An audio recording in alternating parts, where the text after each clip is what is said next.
बॉलीवुड से मैं रेफरेंस लेना चाहूँगा क्योंकि जेल के अंदर की लाइफ हमने जितनी देखी है मूवीज़ के थ्रू देखी है ना? और दिखाते हैं कि फाइट्स हो रही हैं, कभी भी कोई जेल के अंदर ही अंदर किसी को मारने की कोशिश कर रहा है। तो बेसिकली कैदियों की ज़्यादा हमने लाइफ देखी है, लेकिन मैं आपसे जानना चाहूँगा एज़ अ जेलर आपकी लाइफ अगर मैं पूछूँ तो कैसी है? क्या आप डेली फेस करते हो? क्या आपका रूटीन रहता है? क्या आपकी ड्यूटीज़ रहती हैं? देखो ब्रदर, जो जेल की लाइफ है वो वर्क प्लेस है, वो पूरी तरह हेक्टिक है, स्ट्रेसफुल है। जेल के अंदर अभी तिहाड़ में तकरीबन 18,000 इनमेट है और वो 18 के 18,000 जो है वो सारे परेशान हैं। किसी का कुछ दर्द है, किसी का कुछ दुख है, कोई रेप में है, कोई मर्डर में है, कोई किडनैपिंग में है। तो अच्छा तो कुछ देखने को सुनने को मिलता ही नहीं है। एक बड़ा नेगेटिव सा हो रहा है। तो ये चीज़ें शुरू में परेशान भी करती थी, जब ये पहला साल, दूसरा साल, तीसरा साल, फिर धीरे धीरे लगा कि नहीं यार, ये तो वर्क है, काम है, अपना चलता रहे। तो इन चीज़ों को साइड में रखा, भाई ठीक है, ऑफिस की टेंशन ऑफिस तक, घर की चीज़ें घर तक, और अब कर रहे हैं, इसको आगे बढ़ा रहे हैं, तो इतना ज़्यादा ये इफेक्ट नहीं करती। और जो मेरी रूटीन लाइफ है, पर्सनल लाइफ है, वर्क लाइफ है, वो सारी सेग्रीगेट है। अपने जो चीज़ें मुझे करनी है, जिम जाना है, मैं अपना डेली जिम भी जाता हूँ, फैमिली को टाइम देना है, फैमिली को टाइम भी देता हूँ, दोस्तों के साथ भी रहता हूँ। तो चीज़ें अब इसी तरह से कंटिन्यू हो रही हैं। सो वर्क पे आपका क्या रूटीन रहता है? सुबह से आपको क्या-क्या काम करने मतलब क्या अलाइन्ड होता है कैदियों के साथ और वैसे क्या ड्यूटीज़ आप परफॉर्म करते हो डेली? इनको जेल में आने से जेल से बाहर जाने तक इनकी जितनी भी जिम्मेदारियां हैं, इनको कोर्ट भेजना है, इनकी रिलीज़ है, मेडिकली कोई परेशानी है, आपस में झगड़ा कर रहे हैं तो लठ भी मारने हैं, तो सारी झगड़ा चीज़ें। वैसे हो जाता है? अभी साधु थोड़ी हैं, झगड़ा तो करेंगे, तो झगड़ा करते हैं। फिर उसके बाद क्या वो क्या प्रोसेस रहता है? सीधा आप मतलब डंडा-वंडा चालू हो जाता है, आप पहले बोलते हो कि और सर आपको भी किसी के ऑर्डर्स का वेट करना पड़ता है या फिर you are the right man? नहीं, ऑर्डर क्या, ये एक मिसअंडरस्टैंडिंग है लोगों में। ये मेरे को देखना है, मेरे सामने अगर अभी आप दोनों लोग झगड़ा कर रहे हैं तो मैं इससे थोड़ी पूछूंगा भाई इनका झगड़ा छुड़ा दूं। तो पहले मेरे को सिचुएशन को देखना है, एग्जामिन करना है, और उसको कितना ज़्यादा मेरे को फोर्स यूज़ करनी है वो मेरे ऊपर डिपेंड करता है। सिचुएशन को अल्टीमेटली कंट्रोल करना है, आपको देखना है किस तरह से हो सकती है वो। और सर जैसे कहा जाता है, आम जनता को पता है कि यार कैदी लोग अंदर रह के भी काम कर रहे हैं और बाहर उनके कॉन्टैक्ट्स हैं, वो फ़ोन से कम्युनिकेट कर पा रहे हैं, अपना एक गैंग रन कर रहे हैं तिहाड़ जेल से। तो ये पॉसिबल कैसे हो रहा है? ये तिहाड़ जेल में ये चल क्या रहा है? मतलब ये आपको एक इनसाइड स्टोरी पता है, आप अच्छे से बता पाओगे?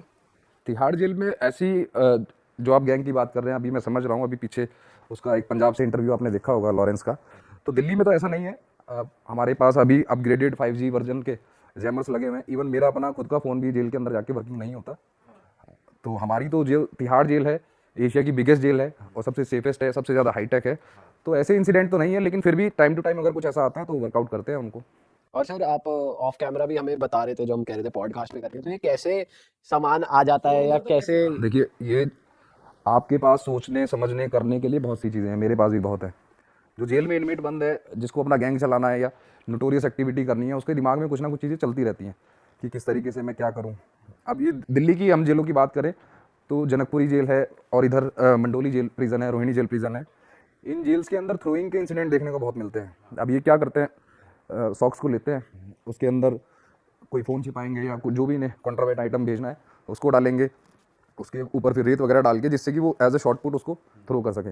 तो इस तरह की थ्रोज आती हैं। अभी उस इंटरव्यू में भी आपने देखा होगा कि ऊपर से फिकवा लेते हैं। तो उनका फेंकने का काम होता है, हमारा पकड़ने का काम होता है। आपने सर खुद अपने हाथ में पकड़ी है बहुत? मैंने अभी तक अपने सर्विस करियर में 500 के आसपास तो कॉन्ट्राबैंड आइटम्स आराम से पकड़ी होंगी। ड्रग्स भी आते हैं इसी तरीके से? हाँ हाँ बिल्कुल। या ड्रग्स किसी और तरीके से भी आते हैं, जैसे बॉडी कैविटी में आते हैं, बॉडी कैविटी के? अच्छा। उसको सेलो करके ले आते हैं, नीचे से चढ़ा के ले आते हैं, इस तरह की क्योंकि एक्टिविटी। वेब सीरीज में दिखाया जाता है तो ऐसा लगता है कि एक्चुअल में होता होगा, तभी उनके पास पिक्चरें बन रही हैं। बिल्कुल। तो ये रियल है जो दिखाया गया है।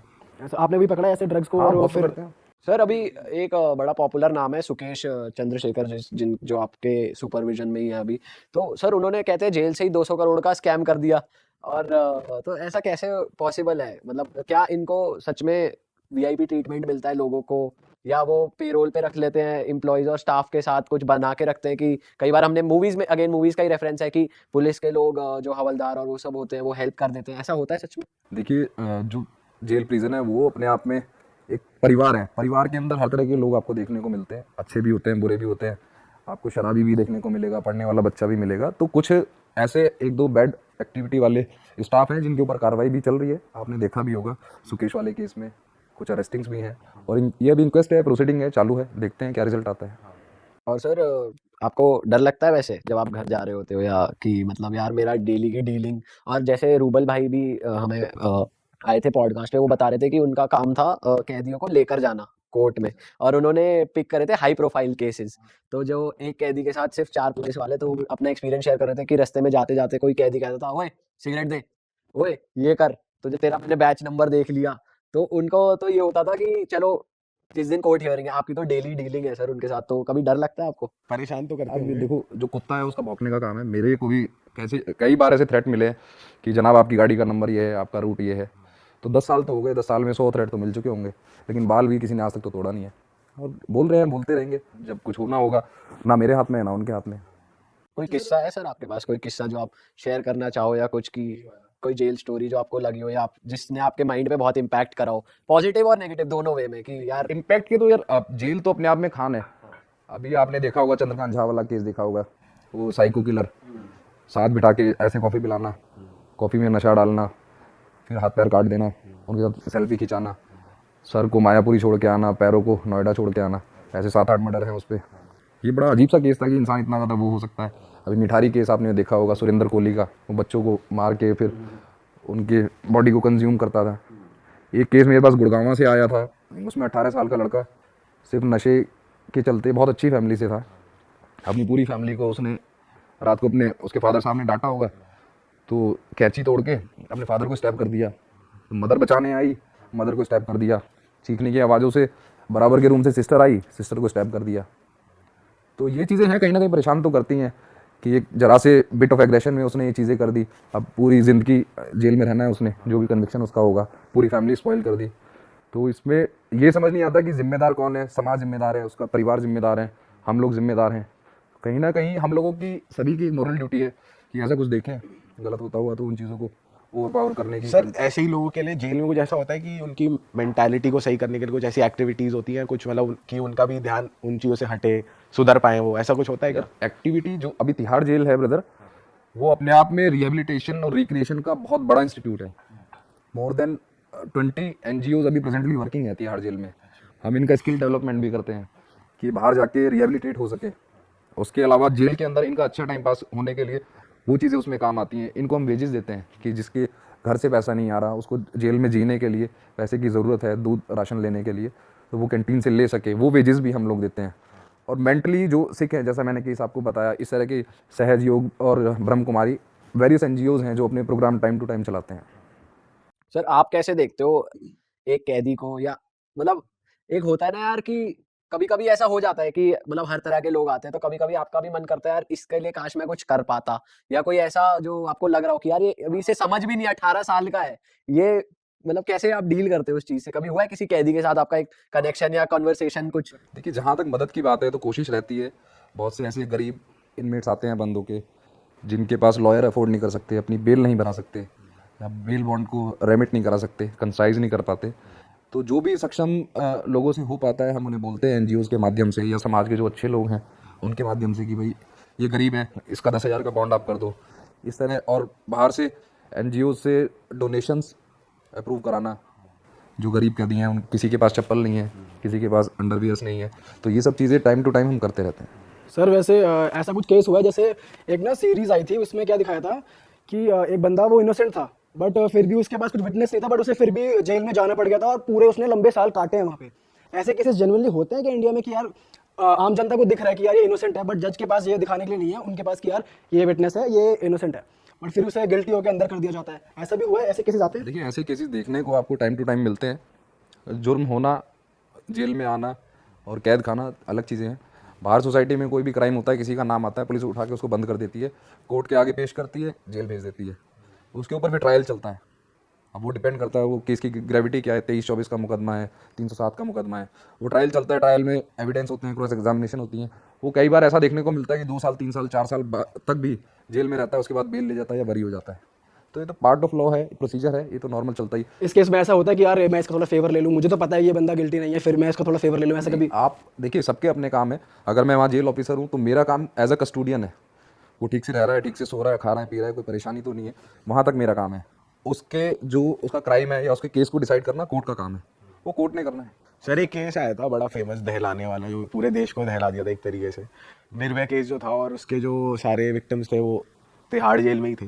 हाँ, तो उसकी थोड़ी मैं जानना चाहूँगा अराउंड कि उनके वो कैसे थे एक्चुअली, और उनके साथ जब वो फांसी वाली चीज़ हुई थी तो आप ही को ही अपॉइंट किया गया था?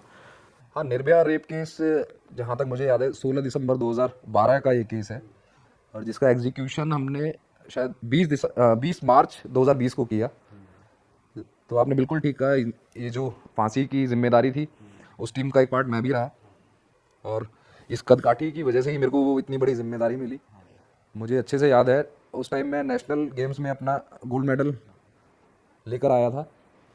तो गोल्ड मेडल लाने के बाद जब मैं अपने जेल के बॉस हमारे एचओडी श्री संदीप गोयल, उनको मैं मिठाई खिलाने आशीर्वाद लेने गया, तो वो देख के बड़ा इंप्रेस हुए। उन्होंने देखते ही मुझे कहा कि दीपक ये काम तेरे को तुम कर लेगा? मैंने कहा सर मैं कर लूँगा, लेकिन कोई खास वजह? तो बोले कि अगर वो आपस में झगड़ा करें, किसी को नुकसान पहुँचाएं या स्टाफ को नुकसान पहुँचाएं या कोई उन्हें तो मैनेज कर लेगा।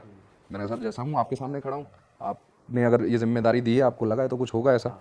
तो इमीडिएटली उन्होंने मेरे मंडोली जेल से तिहाड़ जेल के ऑर्डर किए, और 3 दिन रेगुलर उन दोषियों के साथ हम 72 घंटे रहे। 20 मार्च को सुबह 5:30 जब हमने फांसी दी, 7:30 बजे मॉर्चरी ट्रांसफ़र करने तक वहाँ मौजूद थे। और सारी जो बाकी फांसी की प्रक्रिया वो तो आपने देखी पूरे अच्छे तरीके से, कोई एलिगेशन, कोई किसी तरह से प्रोसीजर, कोई फेलियर कुछ नज़र नहीं आया। कुछ कोशिश भी नहीं करी उन्होंने वैसे? देखिए कोशिश का जहाँ तक है वो अपने आप में मुझे अच्छे से याद है, वो श्योर थे सुबह 4:30 बजे तक भी कि उनका वकील कुछ ना कुछ ड्रामा करके, सीन क्रिएट करके फांसी को, जैसे अभी तक वो पोस्टपोन हो रही थी, वो उसी तरह से कर लेगा। तो 4:30 बजे तक भी वो बिल्कुल नॉर्मल आराम से थे। हमारी जो एसडीएम साहिबा थी वो आई एग्जीक्यूशन के लिए, हम भी बैठे हुए थे नॉर्मल ऐसे ही कि ऑर्डर अब आएगा। जब तक कोई सर्टेनिटी नहीं थी कि आज एग्जीक्यूशन करना है या नहीं करना है, वो भी अपने आप में मस्त थे चारों। फिर जैसे ही ऑर्डर आया तो फिर एकदम से ब्लैंक हो गए। फिर हमें आदेश मिला, उस आदेश को हमने 5:30 बजे उसका एग्जीक्यूशन कर दी। अरे वाह, आपने ये वीडियो यहाँ तक देख ली भाई, तुमने हमारी मेहनत सफल कर दिया। तुम ही लोग हो असली रियल हिट। और अगर आपको बहुत मज़ा आ रहा है ऐसी क्लिप्स में, ऐसी वीडियोस में, तो फटाफट जाइए प्लेलिस्ट पे, बिंज वॉच कीजिए, सारी वीडियोस देख डालो और मौज काटो। That is it. हम मिलेंगे नए पॉडकास्ट में, नए क्लिप में। Till then bye bye, see you, take care, do subscribe. Best of real talk online. Okay, bye bye.